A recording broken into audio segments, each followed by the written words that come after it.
Welcome back to the channel, guys. This is VIN1192. This is a 2016 223, which is Caviar with LA20 black interior with black calipers. So it's black on black on black. At a Ford dealer in Orange County, California, 57,000 miles, Arizona and California car for $60,200. Very specific price, very high price. So let's jump into it and see if we can figure out why this car is priced at $60,000, which is what you'd see at 2019 or 2020 with this mileage for sale. Production statistics: 448 out of the 2,348 cars were Caviar. It's the third most common color combination. 225 had LA20 black interior. 9.58% of the US 49 cars were this color combination. So it's like a 2 or 3 out of 10 for rarity. As again, third most common: white with red, white with black, and then black with black. For 2016, 284 out of the 1,418 cars were Caviar. 148 of those had LA20 black interior. So this car is one of 148. So at its rarest, this car is one of 148. As common as they come as far as color combinations go in the GSF world.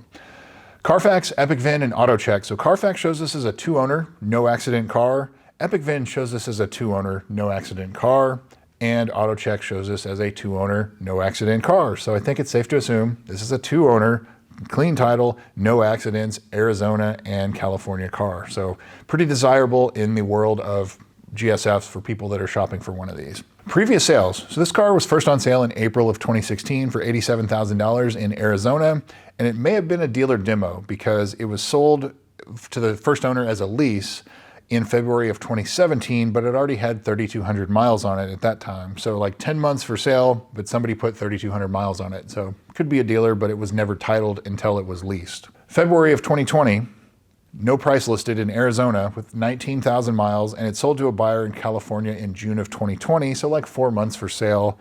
And now, March of 2026, 57,500 miles for $60,200. So now into the photos. There are no photos posted yet. If there are some, I'll update maybe in the comments and pin it or something, but I'm sure at this price, this car is probably gonna be for sale for a while until they come down on it.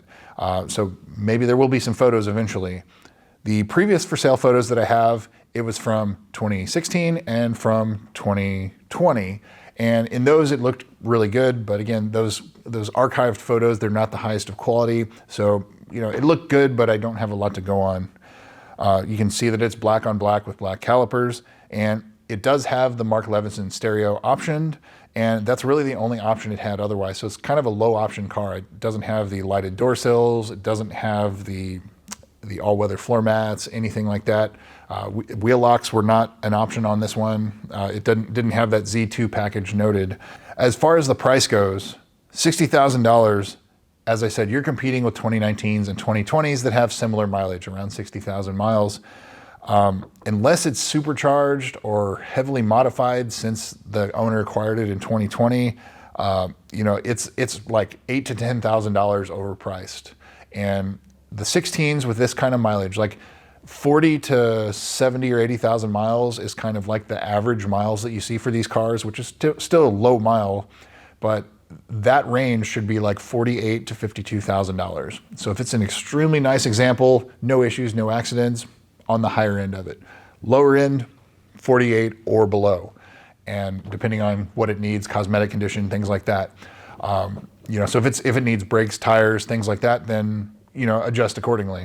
Let's assume this car is stock or mostly stock, and I would say this car needs to be somewhere in the $50,000 range. So now into the service history. This car's pretty well dealer serviced until about 2022 and only 31,000 miles. So like the last 25,000 miles and 4 years, big old question mark. Don't know, there's nothing on the Carfax. You know, it could be owned by an enthusiast that's DIY. You know, a lot of the stuff that I've done on this car, I've done myself. So you know, that's something that's not going to show up on the Carfax. You have to have the records for it. And so if you traded it in at a dealer, you would never know that. But the first entry of note at 6,500 miles, September of 2017, servo sweep was done already. And 2 servo motors were noted that they needed to be replaced and they ordered them. And then November of 2017, 2 servos were replaced and they opened a Toyota, the TAS case for it, because I guess it's an issue that they haven't seen yet, because this is a 2016. This car is like a later 2016 build, and as far as the run goes, so I'm surprised to see that they're opening a case on it already. But February of 2018, the JLB recall parts were ordered, the high pressure fuel pumps, and the low pressure fuel pump was reprogrammed. That is the humming or buzzing you hear from the back seat. So this car, it's already been addressed. March of 2018, the JLB recall was done. So high pressure fuel pumps, they're already done and out of the way. February of 2020, certified pre-owned prep, and they noted that more HVAC servos needed to be replaced. So it had 2 that were replaced originally, and now it's got 3 more that are replaced. So this car's already had 5 of the HVAC servos replaced. July of 2020, they had a complaint about the cooled seats. The ventilated seats not working, said their back was getting hot and sweaty. That you've heard me talk about this in other videos. The heated and cooled seats in these cars suck. The cooled seats even worse, and they don't work well. That's just something you have to live with these cars. They don't work well. And so there's lots of complaints on the service history about the seats on these cars for heated and cooled not working. September of 2020, again, another HVAC servo sweep was done, but no codes were stored and no servos were replaced. So again, another complaint. They also said that the customer found dried coolant under hood, and they found the dried coolant, but didn't have any active coolant leaks. What do we know about seeing coolant residue under hood on these cars? Usually valley plate. And 2020, that's pretty early to see it, but there are a couple of them out there that have had the valley plate replaced a little early on. This one, it sounds like it could be leaking. Maybe it's just a very slight leak, and it can leak that way for years sometimes before it becomes an issue, before you start seeing the overflow being low. So this car, I would look at the coolant overflow if it hasn't been topped off. Dealer, they may have topped it off, but if it's low, it could be the valley plate. So do a pre-purchase inspection and get a scope underneath the intake manifold and look at the valley plate. December of 2021, they noted that a TVD malfunction error had come up on the dash. They tested it, found an open circuit in the TVD ECU, which is underneath the trunk. So it's where the spare tire would normally be on a normal car. They replaced the TVD ECU. That was a very expensive replacement. Hopefully still under warranty at that point, because that is expensive. I have seen that on a couple cars, and I wouldn't call it common, but maybe a dozen cars that out of all of these deep dives that I've done that I've seen that on. Again, not common, but it does happen, and it could be because somebody spilled something in the trunk and it got down into the electronics. It's a big gray box underneath the trunk. It's possible. And the last service, April of 2022, 32,000 miles, the 40,000 mile service. So basically an oil change and an inspection. So what's not done? The carbon fiber trim on the interior is all original.